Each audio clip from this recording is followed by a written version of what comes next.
my dear students. So today we have to start lecture 13 of thermodynamics.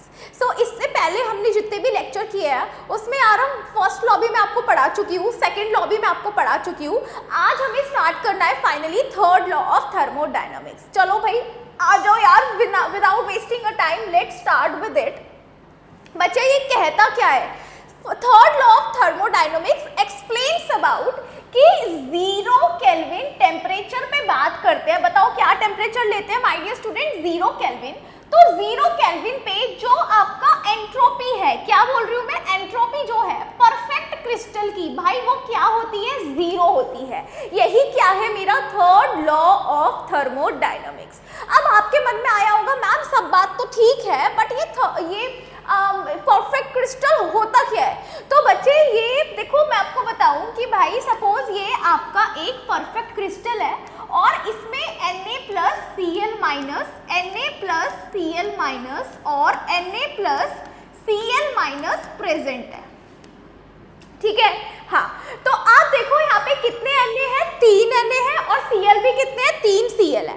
Suppose कि actually कुछ ना solids के अंदर हमें ना डिफेक्ट्स देखने को मिलते हैं. क्या बोल रही हूँ मैं कि सॉलिड जो होते हैं उनके अंदर ना डिफेक्ट्स होते हैं, कमियां होती हैं. भाई देखो अगर हम इंसान की बात करें तो हर इंसान में मतलब इंसानों में भी कमियां होती है. ऐसा तो नहीं है ना कि कोई भी इस दुनिया में परफेक्ट है, ऐसा तो नहीं है. इसी तरीके से यार सॉलिड को भी आप एज अ इंसान ट्रीट करो तो देखोगे इसकी ये भी परफेक्ट नहीं है, इसके अंदर भी बहुत सारे डिफेक्ट्स होते हैं. तो इसके कौन कौन से डिफेक्ट है मैम? क्या डिफेक्ट है भाई? उनके अलग अलग नाम है. Schottky defect, Frenkel defect, interstitial defects. लेकिन ये हमारे सिलेबस में कहाँ पे है? सॉलिड स्टेट, जो कि एडवांस में आता है, जेईई एडवांस में, मेंस में नहीं है ना. और एक और वैकेंसी डिफेक्ट होता है. वैकेंसी डिफेक्ट क्या होता है बच्चे? देखो क्या हुआ, सपोज ये एक Cl उठ के भाग गया बाहर, तो बताओ क्या यहाँ पे एक पोजीशन खाली हो जाएगी, एक वैकेंसी क्रिएट हो जाएगी, तो इसको हम बोलते हैं डिफेक्ट हो गया, वैकेंसी डिफेक्ट हो गया,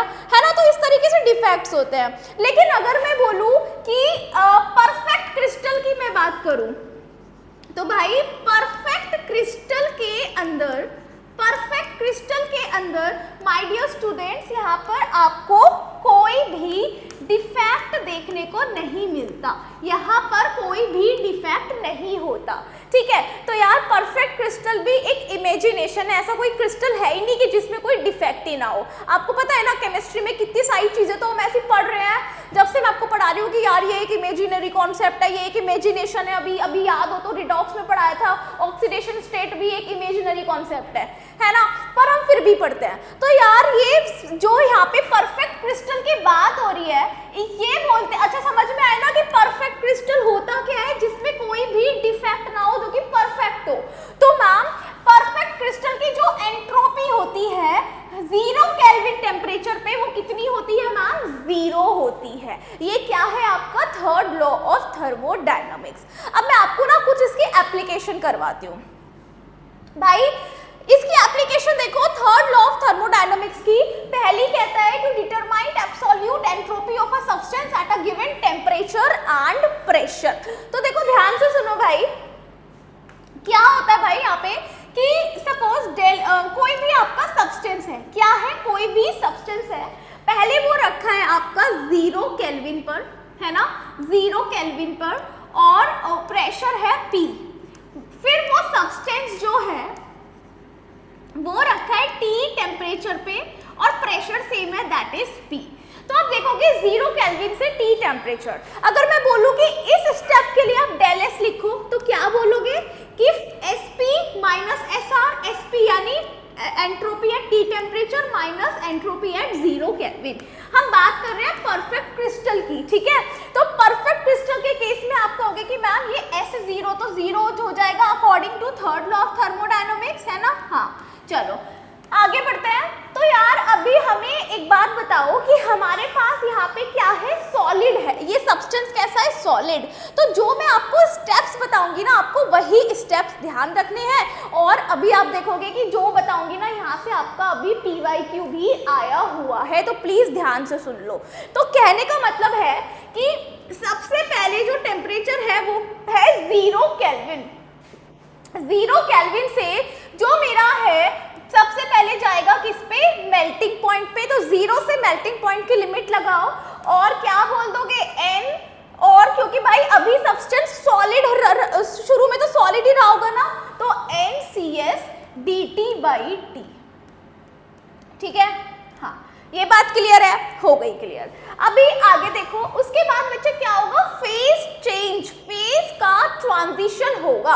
और फेज ट्रांजिशन पे क्या होता है बताओ, जल्दी से बताओ, हम एंट्रोपी कैसे निकालते हैं भाई, सॉलिड से लिक्विड में जा रहा होगा तो फ्यूजन बोलते हैं, तो डेल H फ्यूजन अपॉन में टेम्परेचर कौन सा, मेल्टिंग पॉइंट वाला, राइट, यस। अभी क्या हुआ है, फेज बदला है भाई, इसके बाद क्या होगा, इसके बाद मेल्टिंग पॉइंट से बॉइलिंग पॉइंट की तरफ मेरा सब्सटेंस बढ़ेगा, है ना। और यहाँ पे आप देखोगे अब कौन आ जाएगा, लिक्विड। अब मेरा सब्सटेंस यहाँ पे तो सॉलिड था, अब यहाँ पे लिक्विड हो गया, यानी NCl, Cl is for your liquid. Now NCl dt/t। I hope इतना समझ में आया होगा। अब उसके बाद वापस से, अभी रुका नहीं है स्टेप, अभी फिर से फेज ट्रांजिशन होगा। और बच्चे फेज ट्रांजिशन होता है यानी कि अभी गैस बन रही होगी, तो हम बोलेंगे कि डेल H वेपराइजेशन यानी वेपर्स का फॉर्मेशन या गैस का फॉर्मेशन हो रहा होगा, और यहाँ पे टेम्परेचर लेंगे बॉइलिंग पॉइंट, क्योंकि ये मैंने आपको लास्ट क्लास में बताया था कि एंट्रोपी ऑफ वेपराइजेशन के टाइम पे जो टेम्परेचर यूज होता है that is your boiling point, right, yes. इसके बाद माय डियर स्टूडेंट्स, अब मुझे फाइनल कहाँ पे जाना था, T टेम्परेचर पे, तो अभी मैं क्या करूंगी, again I will integrate to a boiling point से T टेम्परेचर, और अब फाइनली जो मेरा सब्सटेंस है वो किस में कन्वर्ट हो चुका है, देखो सॉलिड से शुरू हुआ था, लिक्विड में जा गया, और अब फाइनली कहाँ पे आके रुकेगा, गैस पर आकर रुक जाएगा। तो देखोगे कि अब यहाँ पे NCP यूज करेंगे dt/t से, गॉट इट। तो देखो ये पूरी इक्वेशन है, किस तरीके से मैंने निकाला, प्लीज यार ध्यान से सुनना। अब देखो, अब ये S0, ये तो भाई 0 हो गया, तो ST की वैल्यू सारी की सारी किसके बराबर आ जाएगी, इन सब के। तो मैं ना इसको लिख नहीं रही हूँ, आपको मैंने समझा दिया है। तो गाइस अभी ये ध्यान रखना कि कैसे कैसे होता है ना, सॉलिड से गैस पे मैं किस तरीके से आई। देखो एप्लीकेशन ध्यान रखो, कहता है कि टू डिटरमाइन एब्सोल्यूट एंट्रोपी, तो देखो एब्सोल्यूट एंट्रोपी ही तो निकाल रहे हो आप किसी सब्सटेंस की, किसी गिवन टेम्परेचर और प्रेशर पे। टेम्परेचर T था, प्रेशर क्या था, P था, ठीक है। बताओ इतना समझ में आ गया कि नहीं, है ना। चलो अभी आगे बढ़ते हैं, चलो इसी पे एक क्वेश्चन कराती हूँ। तो देखो ये आया था आपका क्वेश्चन, कहता है, इट इज सेइंग, ये आया था 2025 में, कहता है आइस है -5 डिग्री सेल्सियस पे। चलो एक काम करते हैं, यहाँ पे लिखते हैं कि आइस का टेम्परेचर कितना है, 5 डिग्री सेल्सियस पे, और वो क्या बन रहा है, वेपर में कन्वर्ट हो रहा है, और उन वेपर का टेम्परेचर कितना दिया है, 110 डिग्री सेल्सियस, यानी कि आइस वेपर्स में जा रहे हैं और टेम्परेचर है 110 डिग्री सेल्सियस। एटमॉस्फेरिक प्रेशर पे ये काम हो रहा है, यानी P यहाँ भी सेम है और P यहाँ भी सेम है, दैट इज एटमॉस्फेरिक प्रेशर यानी 1 atm। The entropy change associated with this process can be obtained from, तो आपको क्या निकालना है, एंट्रोपी में चेंज निकालना है ना। हाँ तो भाई एंट्रोपी में चेंज अब देखो कैसे निकालोगे, देखो सबसे पहले -5 को कर लो केल्विन में, तो क्या लिखोगे बताओ केल्विन में, भाई केल्विन में ये आ जाएगा 268 केल्विन, ठीक है, और ये कितना आ जाएगा 383 केल्विन। सही बात, सही बात। अब देखो सबसे पहले भाई क्या होगा, ध्यान से सुनना कि सबसे, चलो नेक्स्ट स्लाइड लेते हैं, यार स्लाइड ही नहीं है, चलो मैं ना यहाँ पे ही समझा देती हूँ। देखो सबसे पहले क्या होता है बच्चे कि 268 केल्विन से वो किस पे जाएगा, अपने मेल्टिंग पॉइंट पे, पहले सॉलिड मेल्ट होगा, तो 268 तो उन्होंने दिया है ना, वो किस पे जाएगा 0 डिग्री सेल्सियस या 273 केल्विन, जो कि क्या है उसका मेल्टिंग पॉइंट। तो यहाँ पे हम क्या यूज करते हैं, dt/t CP है। उसके बाद देखोगे भाई, उसके बाद क्या होता है, जल्दी बोलो, फेज चेंज होता है। फेज चेंज में del H fusion upon TF ये TF बताओ, बताया था ना कल वाली क्लास में, फ्यूजन टेम्परेचर होता है। सही बात है ना।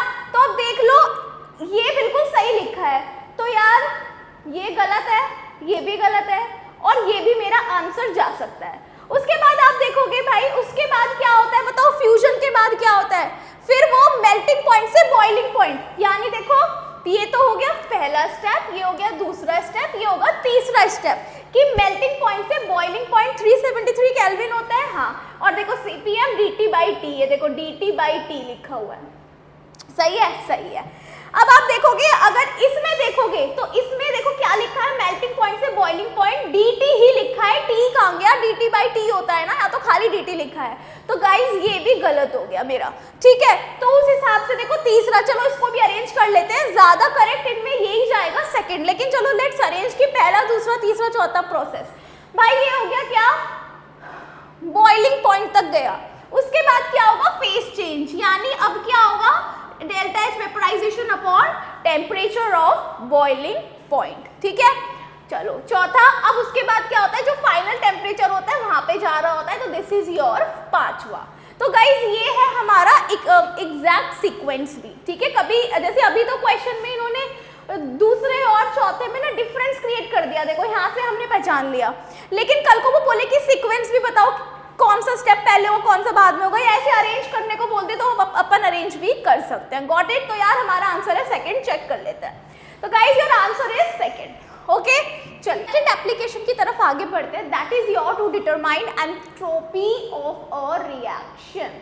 यार ये एंथैल्पी नहीं है, पहले तो ना आप इसको करेक्ट कर लो, मैं ही करेक्ट कर देती हूँ फटाफट से। This is not enthalpy my dear students, बच्चे ये है क्या, एंट्रोपी। ये क्या है, एंट्रोपी। एक second, this is your entropy, ठीक है। अब किसी रिएक्शन की एंट्रोपी कैसे कैलकुलेट होगी, तो पहले मैं ना आपको एक रिएक्शन लिख के देती हूँ। तो बच्चे रिएक्शन देखो क्या है, this is the reaction which is given. बच्चे अब एंट्रोपी निकालनी है इस रिएक्शन की, तो R इज योर रिएक्शन। कैसे निकालोगे, एंट्रोपी ऑफ प्रोडक्ट में से माइनस कर दो रिएक्टेंट की।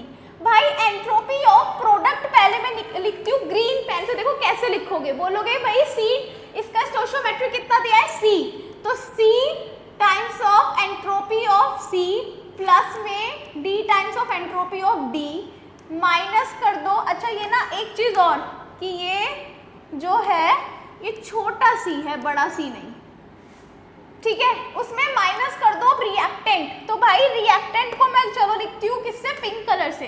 तो रिएक्टेंट का क्या होगा, A times of entropy of A plus B times of entropy of B, है ना। ये कैसे निकालोगे, एंट्रोपी ऑफ रिएक्शन को निकालने का एक तरीका है भाई, ये भी पूरा यूज केस है आपका PYQ के अंदर, पूरा का पूरा माय डियर स्टूडेंट्स यूज होने वाला है।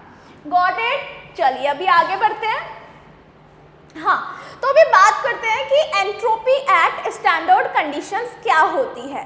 तो स्टूडेंट्स कभी भी आपको एस ये लिखा आ जाए तो इसको बोलते हैं नोट, एस नोट। क्या बोलेंगे, एस नोट। तो इस स्टैंडर्ड कंडीशंस पे, स्टैंडर्ड मतलब इसको क्या बोलेंगे, स्टैंडर्ड एंथैल्पी। क्या बोलते हो, सॉरी स्टैंडर्ड एंट्रोपी। क्या बोलोगे इसको, स्टैंडर्ड एंट्रोपी, है ना। स्टैंडर्ड कंडीशन पे जो एंट्रोपी मेजर होती है उसको बोलते हैं स्टैंडर्ड एंट्रोपी। अब ये स्टैंडर्ड कंडीशन क्या होती है कि प्रेशर होना चाहिए 1 बार गैस के लिए, और अगर आयंस की बात करें, है ना, या आयंस की बात करें तो यहाँ पे जो कंसंट्रेशन होता है वो होता है 1 मोलर। ये फिक्स है, और टेम्परेचर कुछ भी हो सकता है, anything, temperature could be anything, है ना। टेम्परेचर यहाँ पे फिक्स नहीं है, बट प्रेशर और concentration that is fixed for respective gas and for ions. I hope इतना समझ गए होंगे। चलिए अभी आगे बढ़ते हैं। तो बच्चे next we have Gibbs free energy. चलो अब आपके मन में आएगा मैम पहले हमें ना जानना है कि गिब्स फ्री एनर्जी होता क्या है। तो डिड यू रिमेंबर मैंने आपको एक्सप्लेन किया था क्या, एंथैल्पी, है ना। मैंने आपको एक्सप्लेन किया था एंथैल्पी, मैंने आपको बोला था यार वहाँ पे एंथैल्पी का कोई फिजिकल सिग्निफिकेंस नहीं है, बट मेरे को heat transfer at constant pressure को डिफाइन करना था, जिसको मैंने बाद में एंथैल्पी, चेंज इन एंथैल्पी बोला था। तो मेरे को वहाँ से एंथैल्पी जो निकल के आई किस इक्वेशन से आई, H is equal to U plus PV ने उसको सेटिस्फाई किया था। तो कोई भी आपसे बोले एंथैल्पी क्या है तो उसका कोई खास मतलब नहीं है, कोई फिजिकल मतलब नहीं है। लेकिन कोई बोले कि यार प्लीज बता दो ना, जबरदस्ती करे तो क्या बोलोगे, एंथैल्पी होता है H is equal to U plus PV. क्या होता है enthalpy, H is equal to U plus PV. बस भाई इतना ही है, कोई फिजिकल मतलब नहीं है। इसी तरीके से गिब्स फ्री एनर्जी के भी यही केस है भाई। गिब्स फ्री एनर्जी को हम दिखाते हैं कैपिटल G से, जैसे एंथैल्पी को कैपिटल H से दिखाते हैं, यहाँ पे G से दिखाते हैं। अब इसको भी हमने ऐसे डिफाइन करा, कोई ऐसी हीट एंड ट्रायल मेथड्स किए, तो सबसे बेस्ट ये डिफाइन किससे हुई, इस इक्वेशन से, G बराबर H minus TS। What is H, enthalpy, what is T, temperature, what is S, entropy. ठीक है, चलो गाइस एक बात बताओ, क्या H बराबर U प्लस PV होता है? तो मैंने कहा इस H की जगह ये पुट करो, तो देखो Hg आ गया, U plus PV minus TS। बच्चे अगर कोई चेंज हो रहा है तो कहना है से गिब्स एनर्जी में चेंज आएगा, तो dDg बराबर du प्लस, अच्छा अब इसका करना है तो dPV, तो कैसे करते हो, xy का डिफरेंशिएशन, तो पहले P को कांस्टेंट रख के D का, सॉरी V का, और फिर V को कांस्टेंट रख के P का। तो देखो यही तो क्या है, PdV और VdP।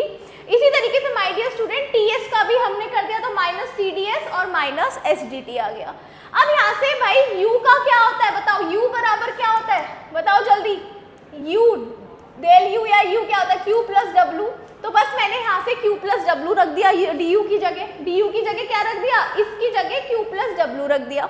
अब बच्चे एक बात सुनो, जब वर्क डन है ना अभी तक, अच्छा स्टार्टिंग में जाओ, मैंने आपको बताया था दो तरीके के वर्क होते हैं, एक पीवी वर्क और एक नॉन पीवी वर्क। एक तो वर्क कैसा होता है, पीवी भी हो सकता है और नॉन पीवी भी हो सकता है। तो अभी तक अच्छा वहाँ पे सारा एक्सप्लेन कर दिया था, यहाँ पे नहीं बताऊंगी बार बार। पीवी वर्क ऑलरेडी हम अभी तक जितना भी वर्क पढ़े हैं वो पिस्टन वाले केस के थ्रू पीवी वर्क होता है, प्रेशर वॉल्यूम वर्क। एक होता है नॉन पीवी वर्क जो कि हमारे व्हीकल्स में यूज होता है, वहाँ पे भी यूज होता है। तो भाई ये अब हम गिब्स फ्री एनर्जी के टाइम पर नॉन पीवी वर्क को भी इंक्लूड करते हैं। इसीलिए जब मैंने यहाँ पे du बराबर Q प्लस W, तो ये W को मैंने कैसे लिखना पसंद किया,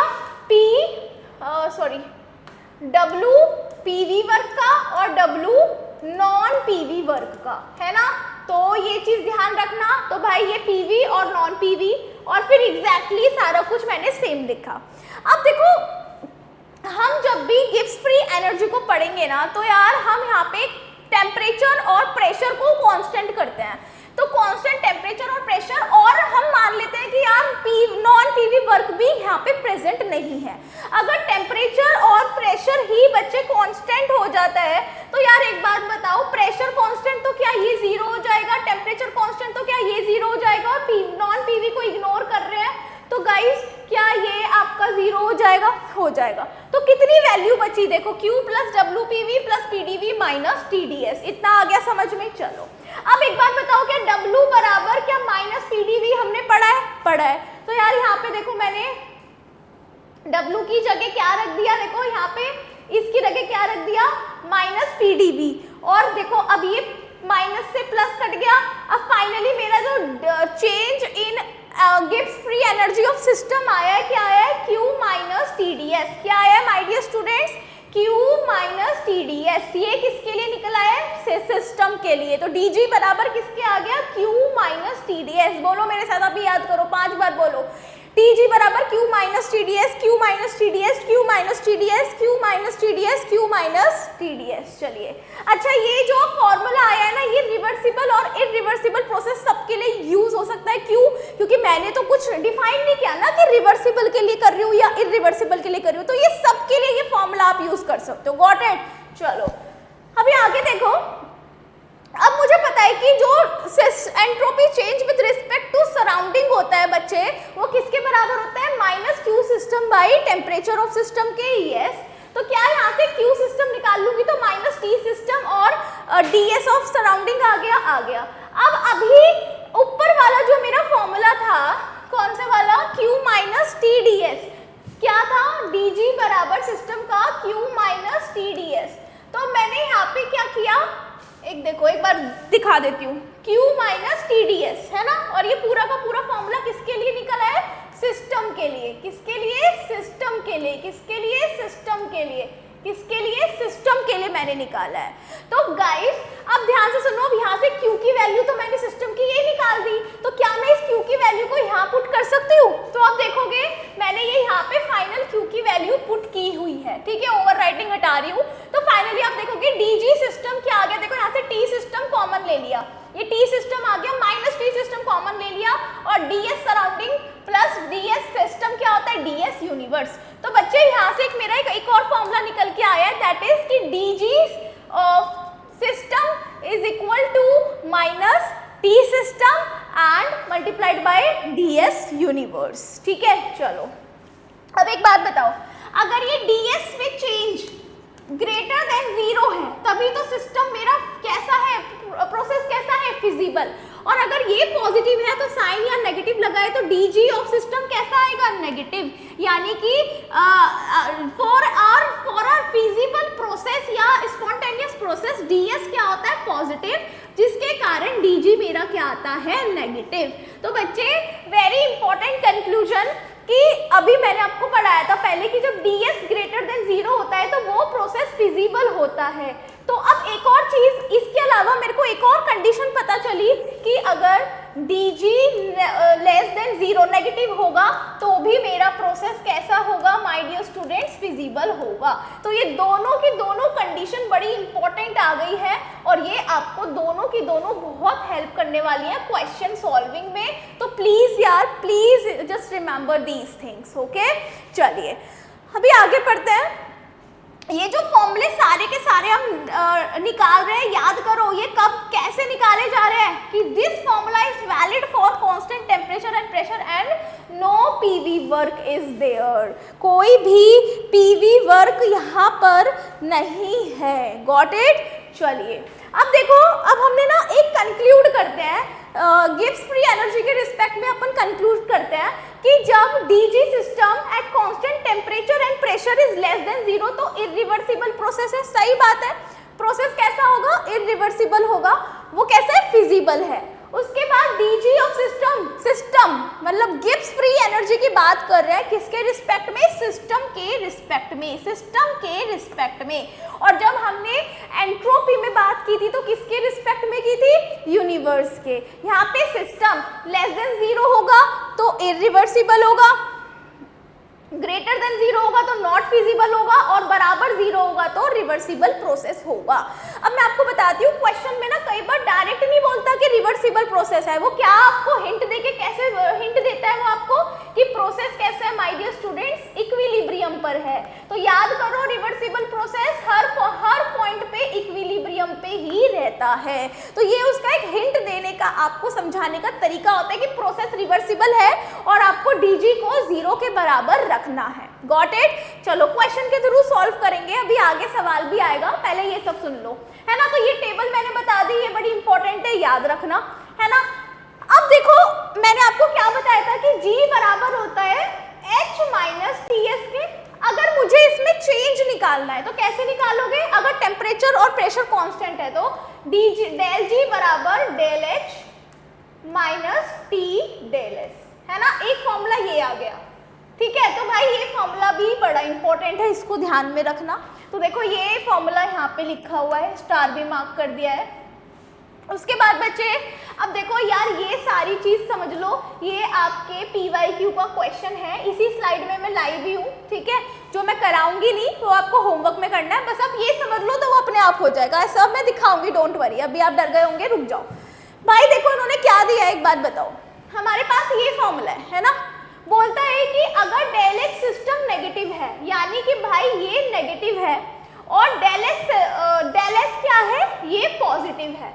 बच्चे अगर डेल एस पॉजिटिव है, क्या बोलता है कि डेल एस क्या है, पॉजिटिव है, और डेल एच क्या है, नेगेटिव है, तो ये जो डेल जी क्या आएगा, डेल जी बताओ क्या आएगा, डेल जी तो आपका नेगेटिव ही आएगा, क्योंकि देखो यहाँ पे माइनस साइन लगा है ना। तो ये जो रिएक्शन है माय डियर स्टूडेंट्स, ये हर टेम्परेचर पे फिजिबल है ना। टेम्परेचर कुछ भी लो, जब आपने डेल एस पॉजिटिव लिया है तो भाई रिएक्शन तो होगी, क्योंकि डेल जी तो मेरा नेगेटिव ही आना है, ठीक है। तो ये हर फिजिबल एट एनी टेम्परेचर, ठीक है। चलो ये बहुत सिंपल सी चीज है। अभी आगे देखो, बोलता है, ग्रीन पेन ले लेते हैं, बोलता है कि डेल एच पॉजिटिव है, ठीक है, और डेल एच नेगेटिव है। तो माय डियर स्टूडेंट्स, अगर डेल एच नेगेटिव है, अगर डेल एच नेगेटिव बोल रहे हो, तो यार ये रिएक्शन तो नॉट फिजिबल होती है ना, ये तो होगी ही नहीं, चाहे आप कोई भी टेम्परेचर ले लो, समझ गए ना। हाँ, तो भाई नॉट, इससे क्या होगा, क्योंकि अगर डेल एच नेगेटिव है तो अगर ये नेगेटिव है और आगे भी नेगेटिव लगाए तो नेगेटिव नेगेटिव प्लस हो जाएगा, जिसके कारण डेल जी क्या आएगा आपका, पॉजिटिव आएगा। और डेल जी पॉजिटिव आएगा यानी कि not feasible reaction. Got it? Yes. तो भाई not feasible at any temperature, याद रहेगा। हाँ, अभी आगे देखो, कहता है, चलो पहले कलर चेंज करते हैं, लेट्स टेक व्हाइट। बोलता है कि आप ना डेल एच भी पॉजिटिव लो और डेल एस भी पॉजिटिव ले लो। तो भाई एक बात बताओ, ये पॉजिटिव और ये डेल एस भी पॉजिटिव हो गया, और रिएक्शन तब होगी जब डेल जी लेस देन 0 होगी, तभी वो इरिवर्सिबल प्रोसेस या फिजिबल प्रोसेस होगा। तो अब क्या करेंगे, अगर टेम्परेचर बहुत बढ़ा दूं, मैं बढ़ा दूं तो ये ओवरऑल वैल्यू ज्यादा नेगेटिव हो जाएगी ना, तो डेल जी नेगेटिव आ जाएगा, यानी कि ये रिएक्शन हाई टेम्परेचर पे फिजिबल है। करके देखो कि feasible at high temperature, not feasible at low temperature. Got it? चलो अब अगला देखो, बोलता है कि अब आपने दोनों को नेगेटिव कर लिया। चलो अब एक काम करते हैं, पिंक ले लेते हैं। क्या बोलता है कि आपने ना दोनों को नेगेटिव कर दिया, सॉरी, इसको और इसको, यानी ये नेगेटिव है और ये भी नेगेटिव है। भाई नेगेटिव और ये नेगेटिव तो ऑलरेडी है, तो नेगेटिव नेगेटिव तो प्लस हो जाएगा, है ना। तो भाई जितना टेम्परेचर आप क्या करोगे, जितना टेम्परेचर आप कम करोगे, उतनी ही ये रिएक्शन, उतना ही डेल जी नेगेटिव होगा, यानी ये रिएक्शन लो टेम्परेचर पर फिजिबल होगी, लेकिन हाई टेम्परेचर पर ये फिजिबल नहीं होगी, ठीक है। Got it? चलिए बच्चे यहाँ पे एज्यूम करते हैं कि जो डेल एच और डेल एस है वो टेम्परेचर पर डिपेंड नहीं करता, दैट इज टेम्परेचर इंडिपेंडेंट। चलिए तो देखो, ये देखो सेम इसी तरीके का सवाल है, आया था 2025 में जनवरी शिफ्ट में, ठीक है। तो यार ये आप प्लीज कर लेना, होमवर्क है, ये लगा लो कि अगर आपको वो पहले वाली बात समझ में आ गई तो ये सवाल वही था, एग्जैक्ट है, ठीक है। चलो आगे देखते हैं। देखो एक क्वेश्चन है, ये आया था 2025 में, कहता है कि standard entropies of x2, y2, xy5 are 70, 50 and 110 joule पर केल्विन पर mole respectively. The temperature in Kelvin at which the reaction this, okay, इसके लिए डेल एच की वैल्यू दी है -35 किलो जूल पर मोल, will be at equilibrium S. तो बच्चे equilibrium बोल दिया, इक्विलिब्रियम बोल के उसने हिंट दे दिया कि जो ये रिएक्शन है या प्रोसेस है दैट इज रिवर्सिबल। और आपको पता है कि फॉर रिवर्सिबल प्रोसेस, किसके लिए, रिवर्सिबल प्रोसेस के लिए बच्चे जो डेल जी होता है my dear students, that is your 0। Del G क्या होता है, 0 के बराबर होता है, ठीक है। चलो अभी आगे देखो यार, आगे अब मेरे को पता है कि डेल जी बराबर किसके भी होता है, del H minus T del S के, है ना। कहना है से अगर ये पूरी की पूरी वैल्यू 0 है तो कहना है से डेल एच बराबर हो गया टी डेल एस के। टेम्परेचर निकालना है तो कहना है से del H by del S हो जाएगा। अब डेल एच देखो कितना दिया है, -35, यानी सिर्फ मैग्नीट्यूड लूँ तो भाई 35 किलो जूल को मैंने जूल में कर लिया, तो 35,000 अपॉन डेल एस। हाँ, अब हमें डेल एस ऑफ रिएक्शन लिखना है जो कि हमारे पास नहीं है। तो चलो भाई एक ये काम और ये मेहनत का काम है जिसको अपने को करना पड़ेगा। ये रिएक्शन दी है, देखो रिएक्शन क्या है आपके पास, ये वाली है पूरी की पूरी। अब उसने क्या दिया है कि x2 के लिए एंट्रोपी कितना दिया है, 70, है ना, और y2 के लिए 50 दी है, और xy5 के लिए 1110 दिया है। अब SR रिएक्शन की एंट्रोपी कैसे निकालोगे, तो बोलोगे प्रोडक्ट्स में से माइनस कर दो रिएक्टेंट्स का। तो गाइस प्रोडक्ट का कैसे, प्रोडक्ट में देखो सिर्फ xy5 है, यानी एंट्रोपी किसकी लिखो, xy5 की, माइनस कर दो रिएक्टेंट की, यानी हाँ into entropy of x2 plus पे 5/2 एंट्रोपी ऑफ y2। तो देखो एंट्रोपी ऑफ xy5 कितनी दी है 110 माइनस हाफ इंटू x2 की एंट्रोपी देखो कितनी दी है 70, तो multiplied by 70 plus 5/2 entropy of y2 की कितनी दी है देखो 50, तो यहाँ पे हो गया क्या आपका 50। तो यार इसको सॉल्व कर लो, क्या जाएगा देखना, ये जाएगा -50 के आसपास यूनिट्स आएंगी इतना, ठीक है। तो अब आप डेल एस का, चलो यहाँ पे डेल एच का क्या था -35 दिया था ना, और डेल एस भी क्या है मेरा -50। तो बच्चे माइनस से माइनस गया, 0 से 0 काट दो, 5 7 जा, यार एक सेकेंड, 35 इंटू 10 की पावर 3 50 आ गया। हाँ तो यार ये तो 700 आ रहा है, 700 केल्विन। भाई मेरा तो 700 आ रहा है, चलो चेक कर लेते हैं। हाँ तो my dear students your answer is what 700 kelvin, ठीक है। I hope you understand it, ठीक है। चलो आगे बढ़ते हैं। Now we have this question, यार ये भी कब आया था 2025 का क्वेश्चन है। कहता है which of the following properties will change when system containing solution 1 will become solution 2, ठीक है। यानी कि ये मेरा सॉल्यूशन 1 है, ये है सॉल्यूशन 2। भाई इसमें मेरे कितने मोल है सॉल्यूट एक्स के 10 मोल है, इसमें 1 मोल है, इसमें 10 लीटर पानी है, इसमें 1 लीटर पानी है, और इसमें 1 लीटर ऑफ सॉल्यूशन 1 भी है। यानी ये जो पूरा का पूरा सॉल्यूशन है इसका 1 लीटर उठा के इसमें मिक्स कर दिया। तो यार आप देख रहे हो अमाउंट बदल दी, यहाँ पे कुछ अमाउंट थी, यहाँ पे कुछ अमाउंट थी। यानी कौन सी वैल्यू बदलेगी, जो एक्सटेंसिव प्रॉपर्टी होगी। क्या बोल रहे हैं बच्चे, जो एक्सटेंसिव प्रॉपर्टी होगी उसी का अमाउंट चेंज होगा, है ना। अब आपको पता है कि गिब्स फ्री एनर्जी आपकी क्या है, एक्सटेंसिव प्रॉपर्टी है, तो योर आंसर इज 4th।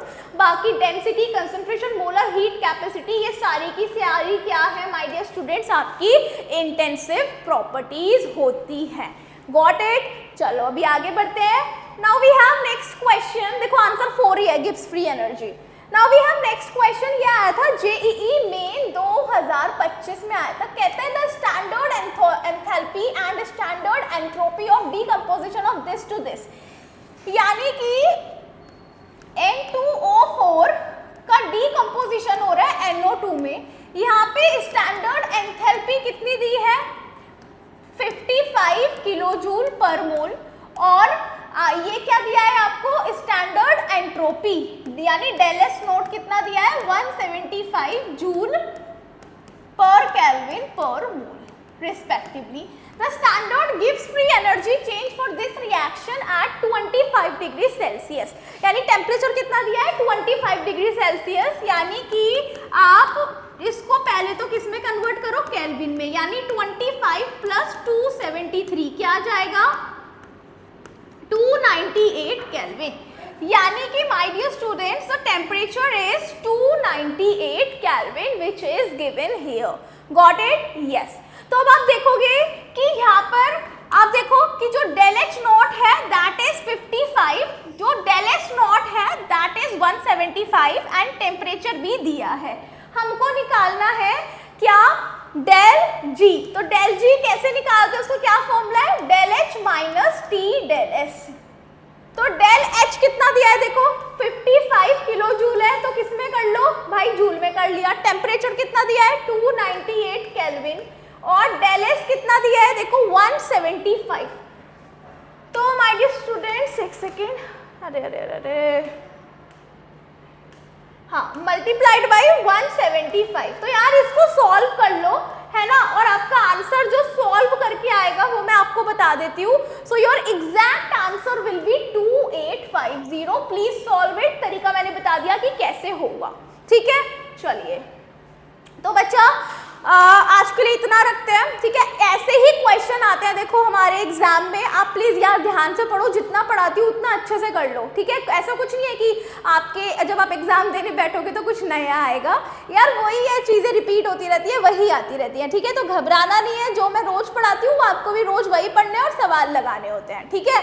चलो गाइज बाय बाय, खुश रहो, पढ़ते रहो।